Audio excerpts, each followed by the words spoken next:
Welcome back. You know, I encourage everybody to study a little bit about the history of American gun makers. Gun makers, to me, are some of the most fascinating people that have ever lived. Their inventions are extraordinary. When you think of the designs of John Browning and Oliver Winchester and Pedersen, there's so many, but one name that I don't want to see sink into history forever is Arthur Savage. If you drive on radial tires, I guarantee you do. Arthur Savage invented radial tires. That's a fascinating little piece of history that a lot of people don't know about. They think that they came over from Europe or something. Well, Europe began to use them before we did, but Arthur Savage was the inventor.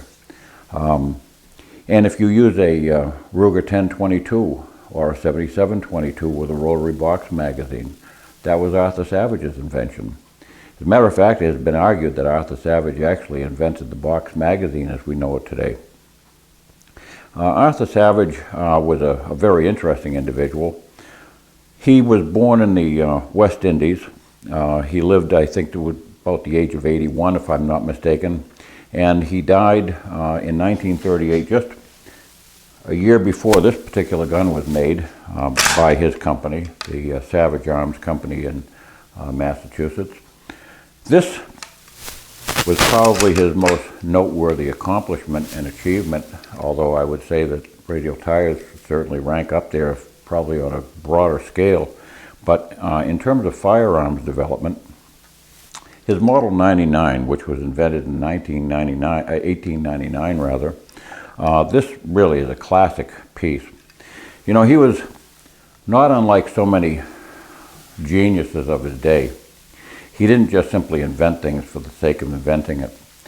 He had his pulse on what America wanted and what they enjoyed. At that particular time, 1899, the Model 98 Mauser had not yet been discovered by the rest of the world. It was in its infancy. America was still very much attached to the lever rifle. Lever action rifles of the day had been, up until that time, various levers that had tubular magazines. The great limitation with a tubular magazine is that it has to have a blunt tip. The bullet must be blunt in order to prevent chain reaction in the tube and successive firing where the whole magazine could detonate.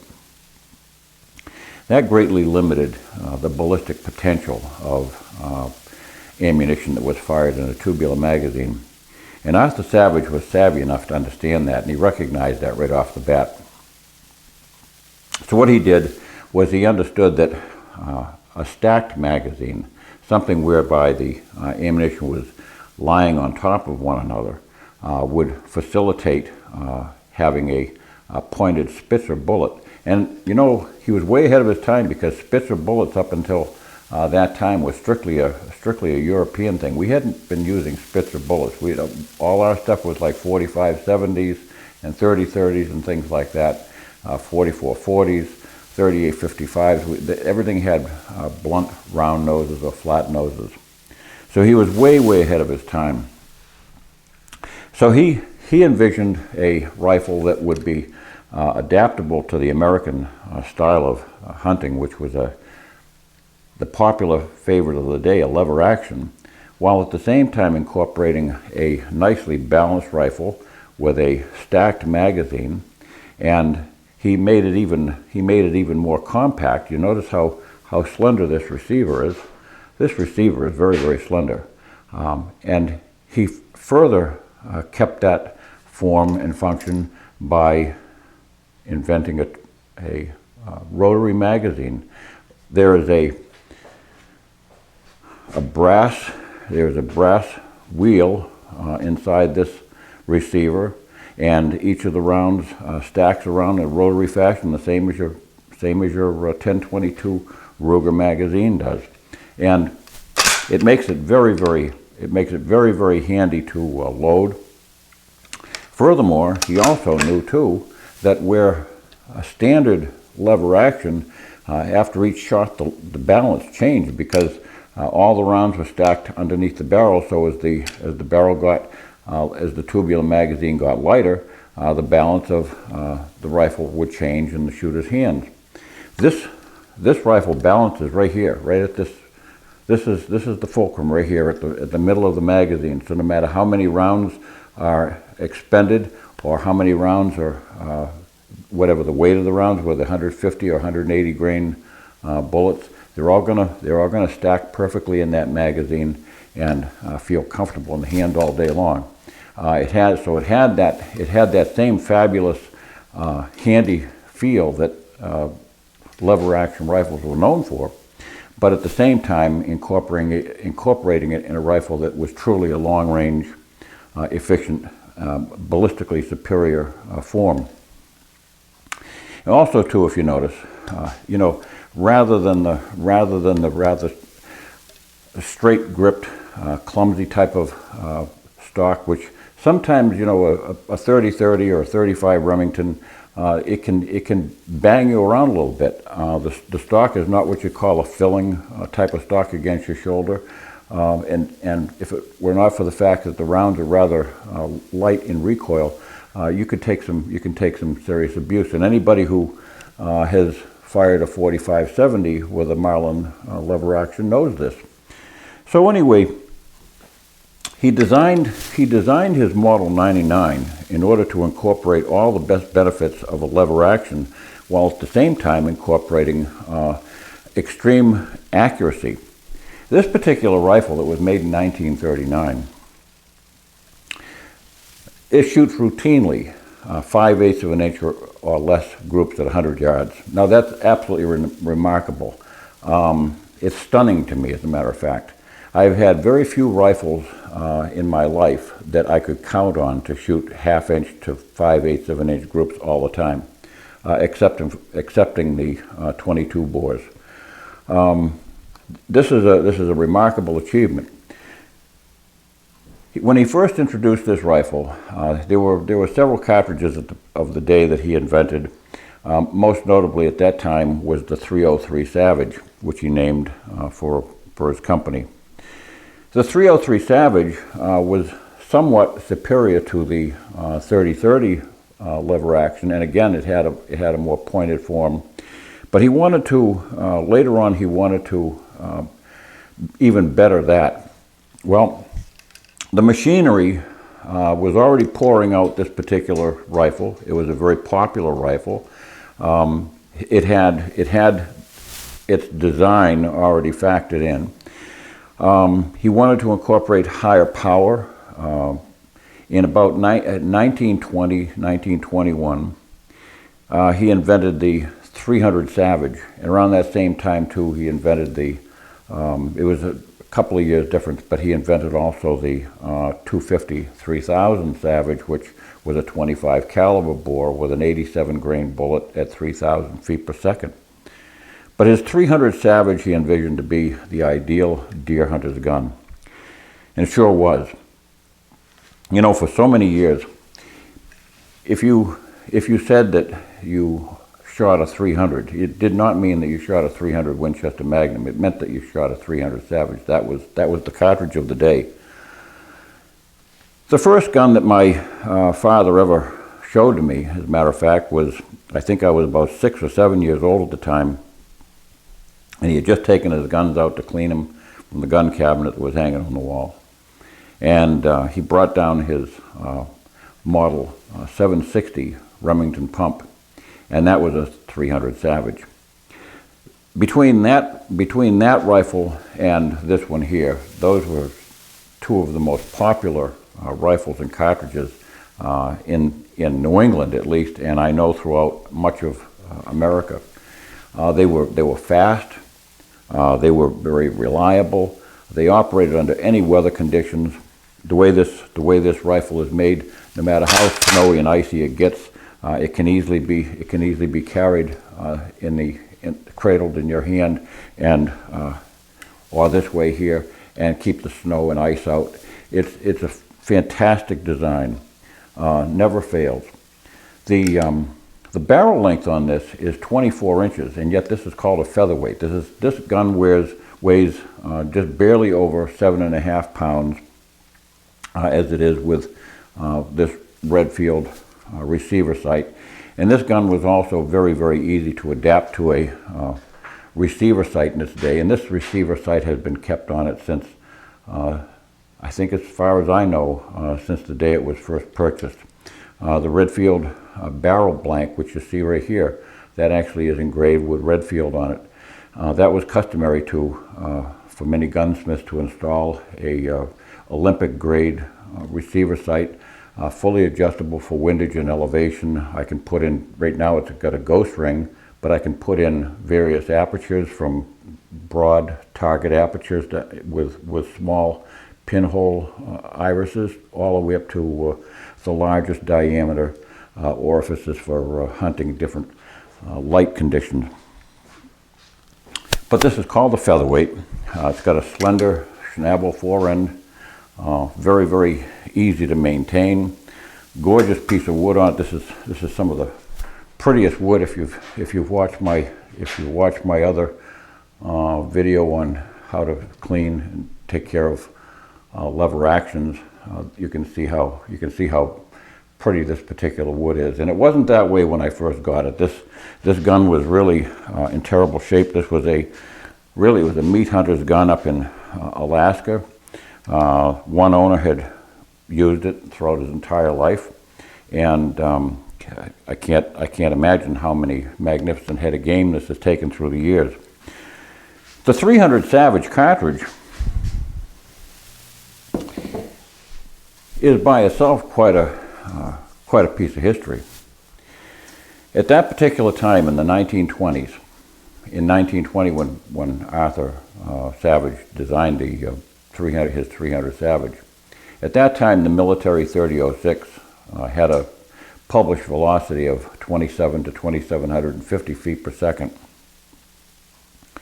Arthur Savage was able to almost replicate that ballistic performance with the same 150 grain bullet at 2660 feet per second in that day, using the powders that existed at the time. At 2660, it barely fell 25 yards behind the performance of the 3006 at any given range. It was so interesting that the military actually took a look at the gun, and they examined it and they tested it for service. By that time, they were committed to the bolt action, and that's what they stuck with. You know, they had moved away from the lever guns of a previous era. But nevertheless, that 300 Savage cartridge was a fabulous performer.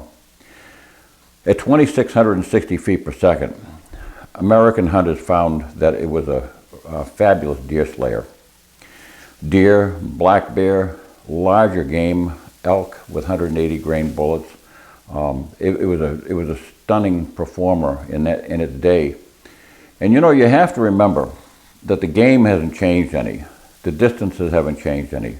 You know, as through the years, you know, hunters have desired to move back farther and farther and farther from the game when they take a shot at it.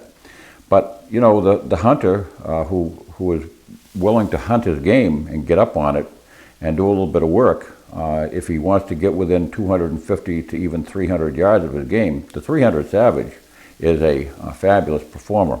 Remember, we're only talking now, especially with modern loads. The Hornady Superformance loads run closer to 2,800 feet per second. You're hot on the heels of the 308. And this brings up its fascinating piece of history too. I'll show you how the 300 Savage compares to the 3006 side by side. Now they share the same head size. They share the same basic case dimensions, except for just the length. And you can see right there there's approximately 3/8 of an inch difference in the length of the cartridge chamber. Now, remember, we're talking about the powders of the day. With the powders of the day, he was able to achieve within 75 feet per second, 50 to 75 feet per second of the 30-06 ballistics. We have since naturally moved up, and the 30-06 is now driving a 150-grain bullet at greater than 3,000 feet per second quite easily. But the game hasn't changed. The same ballistics that were necessary to bring down deer and elk back in 1920, 21. It's the same story today. Anybody who wishes to have a very reliable and accurate performing gun on game can do no better. Now, I'm not going to promote the 300 Savage because it's dead. It's an obsolete cartridge. It's not coming back. Once in a while, there'll be a reintroduction of certain things like this. You know, Remington. I think perhaps they came out with a classic, but you can see here besides the 308.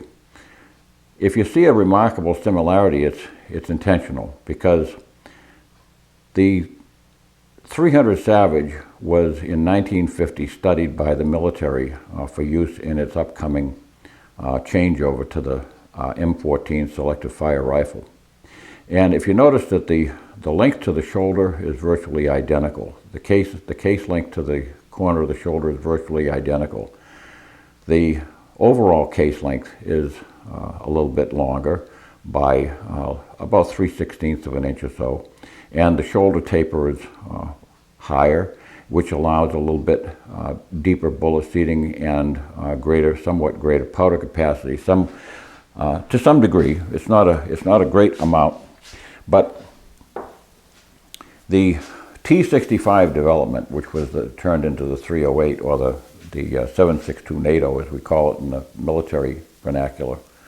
The T65 development basically took that same configuration that Arthur Savage had worked on so many years before, 30 years before, and basically modernized it so that it would feed reliably into the from the magazine of a fast cycling M14 rather, and by giving it that longer shoulder taper, it facilitated feeding. And one of the other difficulties was with the 300 Savage is that the neck is very short. Now, the cartridge has long been criticized for that short neck. Well, that short neck had to be factored in because Arthur Savage was designing it around a rifle that existed at the time that he had already designed, and he couldn't very well change over his whole factory for the mere change of a 3/16 of an inch. So he modernized his cartridge to the very best possible way that he could. Right now, the ballistics, as I say, of the 300 Savage run very close to the 308. So why am I talking about this particular cartridge, being that it's old? It's basically fallen into obsolescence. Well, very simply, you know, if you go into any gun store, you're likely to see one of these. What I don't want you to do is to just simply pass up this gun because it says 300 Savage on it, because you don't know what the cartridge name is all about. What I want you to do is take a good look at it. You might run into one of these beauties.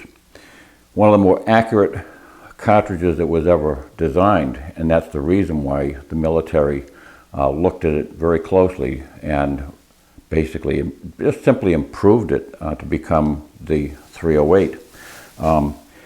There are so many of these nice old guns still around. The barrels aren't shot out in most cases. They were treated very nicely by their owners, who treated them with great respect. You'll see an awful lot of 300 Savages in bolt actions through the years. Remember, from 1920 until about 1953, when the 308 started to come onto the scene, the 300 Savage was the king of the day when it came to the deer rifle that excelled and performed and brought home the meat every day. So if you see something like that, don't turn your back on it and don't walk by. Take a close look, because you might walk into a good prize. Ammo is still very readily available. You can get 300 Savage ammo any place.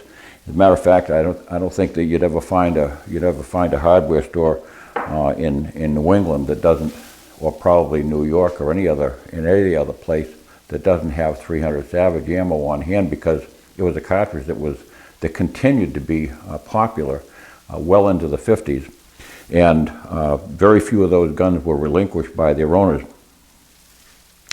I was in a very large store in Maine some time ago, and I saw a gorgeous example of a Remington 760 pump with it had an old Weaver K1.5 scope on it, and it brought back memories, because that's exactly the configuration that my dad had, God bless him, and that was his favorite deer rifle. It was a gun that he relied upon. It was accurate. It was hard hitting, and yet it's not an explosive cartridge. It doesn't destroy meat wantonly. It doesn't disfigure the game. It drops it handily right there without any meat spoilage. So I wanted to bring to you a little bit of information about a cartridge that, notwithstanding the fact that it's gone, it's never going to be coming back again, it's something for you to know about. It's certainly a designer that you should know about, because there's so much history that we have amongst our firearms designers and builders, and I want to keep this tradition, this American tradition, alive, so that you know, where did your 308 come from? That 7.62 that you shoot so much. Well, this is where it came from. It came from Arthur Savage. Where did those radial tires come from that you drive around on? Came from Arthur Savage. Remarkable man. Thanks for watching. Don't forget to subscribe, and God bless.